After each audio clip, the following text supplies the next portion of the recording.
આજે મમ્મી બનાવશે રીંગણનો ભરતો. તો ચાલો આપણે રેસીપી જોઈ લેવી.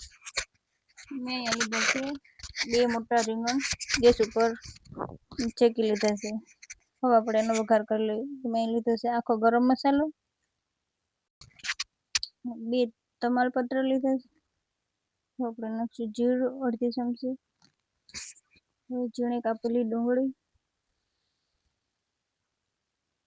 હવે નાખશું લસણ ને આદુ આપણે અધકચરા રાખીએ છે. સારી રીતે મિક્સ કરીને ડુંગળી થોડીક ગળી જાય ત્યાં સુધી પકાવીશું. આપણે ઉપરથી નાખી દઈશું નમક. ગેસ ધીમો કરીને આપણે થોડીક વાર ઢાંકીને પાકવા દઈશું. આપણે થોડીક વાર પછી ખોલીને જોઈ લીધું છે તો ડુંગળી આપણી ગળી ગઈ છે.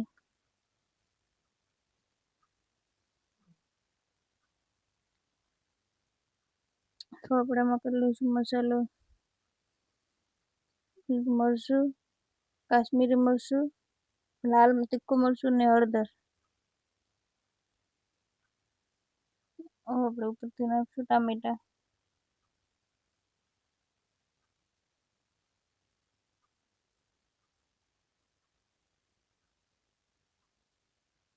આપણે પાછળ થોડીક વાર ધીમા ગેસ ઉપર ઢાંકીને પાકવા દેવાનું છે. જો આપણે એકદમ ડુંગળી અને ટામેટા એકદમ સારી રીતે ગળી ગયા છે. હવે આપણે નાખી દઈશું શેકેલા રીંગણા.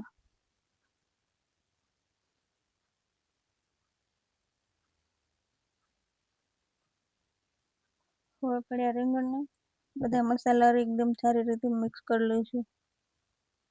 હવે ઉપરથી નાખશું ગરમ મસાલો, અડધી ચમચી નાખીશું ગરમ મસાલો,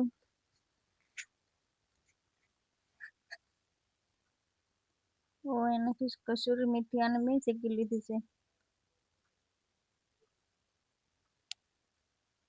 નાખશું લીલા કાંદા, ઉપરથી નાખશું લીલા ધાણા. આપણે ગરમ મસાલો, લીલા કાંદા અને ધાણાને સારી રીતે મિક્સ કરી દઈશું. મમ્મી તો પછી આપણો રીંગણનો ઓળો બની તૈયાર છે. હા, આપણો રીંગણનો ઓળો બનીને તૈયાર છે. તો મમ્મી મને આની સ્મેલ છે ને સૂંઘીને બહુ ખાવાનું મન થઈ ગયું છે. હા, તો હાલ આપણે આ વિડીયો પૂરો કરી દેવી અને તને ખાવા આપી દઉં. તો તમે મારા વિડીયોને લાઈક, શેર અને સબસ્ક્રાઇબ જરૂરથી કરજો. જય માતાજી, ધન્યવાદ.